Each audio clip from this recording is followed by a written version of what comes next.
स्वामी जी, इस एपिसोड में हम सनातन सत्य की साधना के कुछ सूत्रों की जानकारी करना चाहेंगे। उसमें से जो सबसे बड़ा जो हमारा साधना का अंग कहिए वो है भेद विज्ञान। भेद विज्ञान का अर्थ हुआ कि प्रकृति से पुरुष को अलग रखना, प्रकृति से जो है वो हम जुड़े नहीं, जुदापन की जागृति करें और अपने दर्शक बने रहें, ज्ञाता दृष्टा बने रहें, यानी प्रकृति को निहारते रहें एक दर्शक के रूप में, उसके साथ जुड़ करके नहीं, क्योंकि जुड़ जाते हैं तो प्रभावित होते हैं, माया जाल में चले जाते हैं, हम मिथ्या ज्ञान मिथ्या दर्शन में चले जाते हैं और हमारी तरक्की रुक जाती है, देहाध्यास में चले जाते हैं, संसार भ्रमण में चले जाते हैं। तो कृपया जो भेद विज्ञान करने में मैं जो क्या प्रश्न करना चाह रहा हूँ, श्वास एक ऐसा माध्यम है जो कि हमारी सभी महापुरुषों ने जो है, ऋषियों ने, मुनियों ने श्वास को अपनी अपने अपने तरीके से जो साधना करते थे उसका अंग बनाया है। तो क्या भेद विज्ञान हमारे श्वास के साथ हम जोड़ करके करें, दोनों को अलग अलग रखें, जुदा रखें, तो क्या श्वास का रोल जो है वो जो काम, हालांकि ये बात भी, श्वास भी प्रकृति का ही अंग है, लेकिन फिर भी मैं प्रश्न करना चाहता हूँ कि क्या ये उपयोगी हो सकता है? कृपया इसके बारे में मार्गदर्शन करें। देखो, श्वास की जो प्रक्रिया है, श्वास की प्रक्रिया कर्म के भुगतान के लिए तो सीक्वेंस होती है। आपका इतना ही श्वास है जितने आपके कर्मों के भुगतान का टाइम पीरियड है, उससे ज़्यादा या कम नहीं होते। तो ये फिक्स हो गया श्वास का रोल शरीर के साथ। मगर इम्पोर्टेंट बात है, जो लोग योगी होते हैं वो श्वासोश्वास को वश करने की प्रक्रिया करते हैं, स्लो करने की प्रक्रिया करते हैं, ताकि उसकी लेंथ बढ़े। श्वास फिक्स रहेगा, एक श्वास आप 1 मिनट में लेते हैं और वही 60 मिनट में आप 60 श्वास लेंगे और 60 मिनट में आप 10 श्वास लेंगे, तो आपका लाइफ तो एक कलाक का रहा, मगर श्वास कितना यूज हुआ? 10। तो आपके श्वास की लंबाई क्यों हो गई? बढ़ गई। ये कैलकुलेशन है। हालांकि ये उदय कर्म के अधीन होता है, पर मैं आपको समझाने की कोशिश करता हूँ। ऐसा नहीं है। विज्ञान में एक बात ध्यान रखना, कोई भी व्यक्ति की मन, वचन, काया कभी भी स्वतंत्र नहीं होती है। तो वो एंगल से मैं कभी बात नहीं करूंगा, मगर एग्जाम्पल देने के लिए मैं ऐसी बात करूंगा तो आपको समझ लेना कि उनके पास स्वतंत्रता है, ऐसी बात मैं नहीं करता हूं। मगर उदय कर्म के अधीन ऐसा हो सकता है। कई सारे लोग श्वास रोक के अपना आयुष्य एक्शन कर सकते हैं, मगर करने का मतलब स्वतंत्रता मत मानो, इसको उदय कर्म मानो। मगर साइंस का एक प्रकार है, इसमें ऐसा हो सकता है। तो और एक ये प्रक्रिया है। दूसरी प्रक्रिया ये है कि श्वासोश्वास के ऊपर ध्यान रख के आप अपना देहाध्यास मिटा के ध्यान में कॉन्सेंट्रेट रखा के, ध्यान यानी ज्ञान दर्शन में आप चित्त शुद्धि से बहुत शक्तियों के मार्ग में, सिद्धियों के मार्ग में आगे बढ़ सकते हो, जिसमें देहाध्यास नहीं आता है। देह का जीवन श्वासोश्वास के ऊपर आधारित है और वो श्वासोश्वास के आधार से आपने कॉन्सेंट्रेट करके आपका जो चित्त है, जो ज्ञान दर्शन से भरा है, इसको ओपन कर दिया, तो आप सिद्धियां, शक्तियां प्राप्त कर सकते हैं इसके माध्यम से। तो श्वासोश्वास बात तो बहुत छोटी लगती है, मगर श्वासोश्वास में प्राणायाम शब्द भी आ जाता है और हमारे जो प्राणायाम के अंदर जो नाभि से जो श्वास लेते हैं और ब्रह्मांड के साथ उसका ओम करके कॉन्सेंट्रेट करते हैं। ओम वो दिव्य ध्वनि है, वो ब्रह्मांड का आवाज भी ओम है, जो सिद्ध हो गया है। तो इसीलिए ये जो श्वासोश्वास की जो प्रक्रिया है, वो प्रक्रिया से आदमी धीरे धीरे देहाध्यास से मुक्त भी हो सकते हैं और बहुत सारी सिद्धियां प्राप्त कर सकते हैं और आध्यात्म में प्रगति करने में, देहाध्यास से मुक्त होना ही तो प्रगति का मार्ग है। तो आध्यात्म मार्ग में, प्रगति के मार्ग में, भेद विज्ञान के मार्ग में कुदरती रचना को कुदरती रचना के रूप में, प्रकृति को कुदरती रचना के रूप में देखने में ये श्वासोश्वास की प्रक्रिया, अगर आप साइंटिफिकली प्रक्रिया करोगे तो ये आपको प्रगति में, डेवलपमेंट में सहायक हो सकती है। और इसीलिए मैं मानता हूँ कि श्वासोश्वास की प्रक्रिया, कोई भी व्यक्ति जब योगी होता है तो पहले कॉन्सेंट्रेट करता है श्वासोश्वास से, और लोग जो सामान्य होता है वो पिक्चरों में कॉन्सेंट्रेट करता है। ऐसे लोग जो योगी होते हैं वो श्वासोश्वास में कॉन्सेंट्रेट करके धीरे धीरे उसको शांत कर देता है। और हम जब श्वासोश्वास को जब शांत कर दिया जाता है तो आदमी घबरा जाता है कि मेरी मौत हो गई, ऐसा लगता है, मगर ऐसा नहीं होता है। तो आम आदमी का बस की बात नहीं है, इसमें आपके गुरु साहब भी चाहिए। तो क्योंकि श्वास बंद हो गया तो शरीर तो मर्दा हो गया है, मगर ऐसा आप डायरेक्टली नहीं कर सकते। मैं तो आपको एक लेमैन की भाषा में बात करता हूँ। ये बहुत बड़ा प्रयोग होता है और अनुभवी पुरुष के माध्यम से ही आप आगे बढ़ सकते हैं। मगर मैं श्वासोश्वास की एक वैल्यू बताना चाहता हूँ कि श्वासोश्वास के माध्यम से भी आप आध्यात्म मार्ग में देहाध्यास से अलग रहकर आप अनुभव के मार्ग में आगे बढ़ सकते हैं।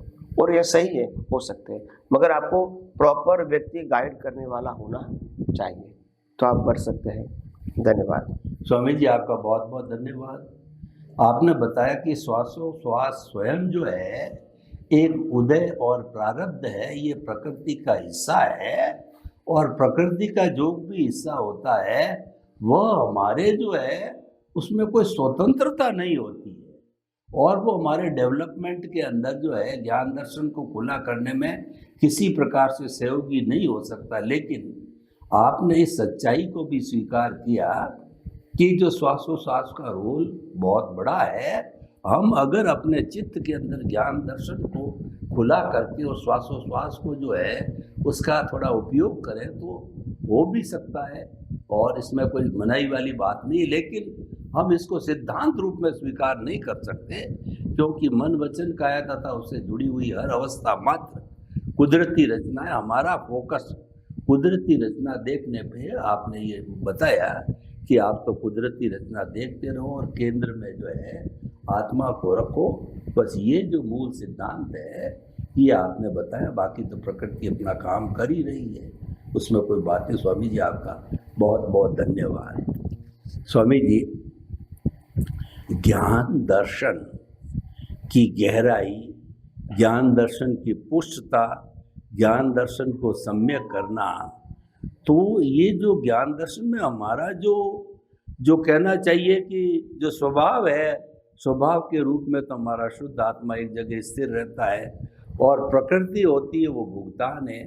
तो बीच में जो प्रतिष्ठित आत्मा है, तो प्रतिष्ठित आत्मा जो है वही भूल भुलैया है, वही हमारा जो लिविंग अहंकार है, और उसी में ही सब कुछ होता है।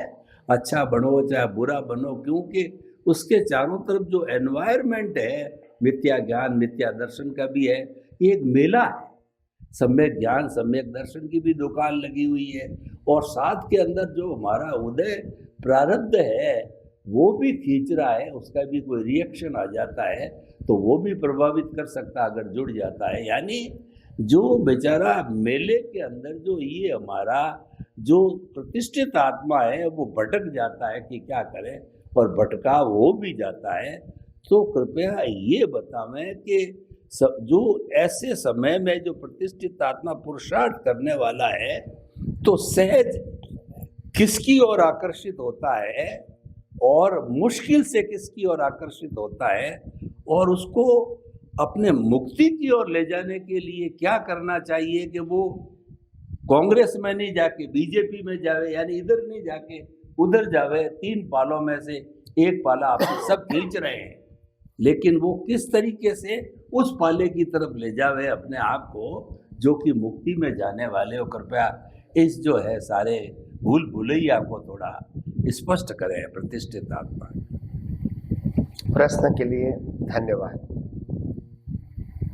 देखो, सबसे बड़ी बात यह है कि आज जो साइंटिस्ट होते हैं या साइंस समझ रहे हैं, ऐसे लोगों में क्या होता है, बड़ी बड़ी बातों को तो वो कुदरती रचना देखते हैं या देखने का प्रयास करते हैं, मगर छोटी छोटी बातों को कुदरती रचना देखना भूल जाते हैं या इसका इम्पोर्टेंट भी नहीं मानते हैं। तो मैं मानता हूँ ये बहुत बड़ी गलती है। कुदरती रचना देखने में छोटी बड़ी बातें मायने नहीं रखती हैं। हर बातें कुदरती रचना देखना ही हमारा पुरुषार्थ है। तो छोटी बातों में भी आप कुदरती रचना देखोगे तो आपको प्रैक्टिस आसानी से हो जाएगी। जैसे मैं पानी पीता हूँ, खाना खाता हूँ, स्नान कर रहा हूँ, कपड़ा पहनता हूँ, बाहर जाता हूँ, भक्ति करता हूँ, पूजा करता हूँ, आरती करता हूँ, किसी के साथ बात करता हूँ, नाश्ता करता हूँ, बिजनेस करता हूँ, जॉब करता हूँ, पढ़ाई करता हूँ, फ्रेंड के साथ ऐसी गम्मत करता हूँ, घूमने जाता हूँ।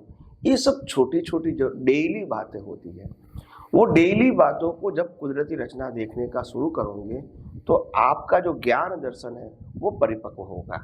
Important thing is a practice, not the circumstances. संजोग छोटे बड़े इंपॉर्टेंट नहीं है। छोटे से छोटे संजोग को आप कुदरती रचना देख सकते हो, वो आपका ज्ञान का पावर है। अगर मन में विचार आते हैं, कुदरती रचना देखा तो आपका पावर हो गया, कुदरती रचना का पावर, कि आप उसको देख सकें। अगर बुद्धि बताती है कि ये सही है ये गलत है, आपने कुदरती रचना देखा तो ये ज्ञान का पावर हो गया। चिच ने फोटो बताए जीवन के अवस्थाओं के, भूत और भविष्य के या वर्तमान के, तुरंत देखा आपने कुदरती रचना, तो ये आपका पावर है। तो संजोग छोटा बड़ा वो मायना नहीं रखता है। आप छोटे से छोटे संजोगों को भी कुदरती रचना देख सकते हो, वो आपका पावर है। बड़े बड़े संजोगों में मैकेनिकल देखना वो इतना इंपॉर्टेंट नहीं है जितना छोटे संजोगों में सहजता से देखना। क्योंकि फिर क्या हो जाता है कि जैसे पहले हम मानते थे कि व्यवस्थित है, ऐसा यहाँ नहीं होना चाहिए। ये जागृति का प्रश्न है। क्या है जागृति? ये मैकेनिकल प्रश्न नहीं है। क्योंकि मैंने कहा है कि कुदरती रचना बोलना मतलब लक्ष्य में रखना है कि कुदरती रचना के अंदर कुदरत यानी 6 तत्व और कुदरती कानून इनबिल्ट है। ये लक्ष्य में रख के आपको कुदरती रचना देखना है, सिर्फ मैकेनिकल नहीं देखना है, नहीं तो फिर उसकी वैल्यू भी नहीं रहेगी। साइंस में कोई चीज मैकेनिकल नहीं होती है। Science is a subject of experiment, not exercise. अकेला चैंटिंग करना वो एक्सरसाइज है, विथ अवेयरनेस करना वो प्रयोग है। तो विज्ञान में प्रयोग होता है, विज्ञान में एक्सरसाइज नहीं होती। जैसे माला गिनोगे कुदरती रचना, कुदरती रचना, ये नहीं है। आप समझे? बराबर।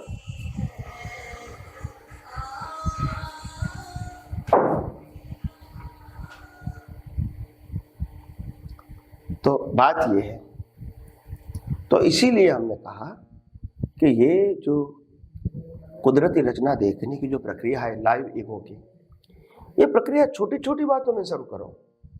छोटी बड़ी कुदरती रचना देखने में सी कीमत आपको ज्ञान दर्शन करनी है, अवस्था की नहीं करनी है।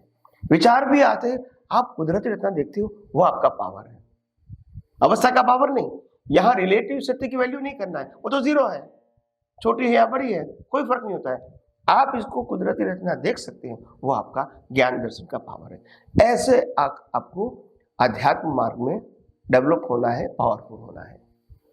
हम बड़ी बड़ी बातों को कुदरती रचना देखेंगे, छोटी बातों को नहीं देखेंगे, ये प्रैक्टिस नहीं है और ये प्रैक्टिस का सही मार्ग भी नहीं है। तो मैं ये मानता हूँ जैसे जैसे आप आध्यात्म मार्ग में आगे बढ़ते हो वैसे वैसे आपको समझ में आएगा कि ये जागृति का प्रयोग का मार्ग है, ये कोई क्रियाकांड का मार्ग नहीं है और ये मैकेनिकल मार्ग भी नहीं है। तो आइए हम सब आगे भी आध्यात्मिक विज्ञान में बहुत सारी बातें। स्वामी जी आपका बहुत बहुत धन्यवाद। आपने कहा कि ज्ञान दर्शन का डेवलपमेंट में भी केंद्र में आत्मा होनी चाहिए। उसी तरीके से जब कुदरती रचना देखें तो केंद्र में कुदरत और कुदरती कानून को रखेंगे, जब वो लाइव बनेगा, जब वो एक्सपेरिमेंट बनेगा, वरना केवल एक्सरसाइज बनी रहेगी। इसको एक्सपेरिमेंट और प्रैक्टिस के लिए कुदरत और कुदरती रचना को भी साथ में जोड़ करके केंद्र में रख करके जो है वो हमें जो है कुदरती रचना देखना है, तब ये परफेक्ट होगी। और छोटी बड़ी कोई भी हो वो सब एक समान, छोटी में प्रैक्टिस जल्दी होगी तो छोटी छोटी को ध्यान देना चालू करेंगे तो बड़ी में भी हमारा कुदरती रचना देखने का सहज अभ्यास हो जाएगा आपका। बहुत बहुत धन्यवाद स्वामी जी।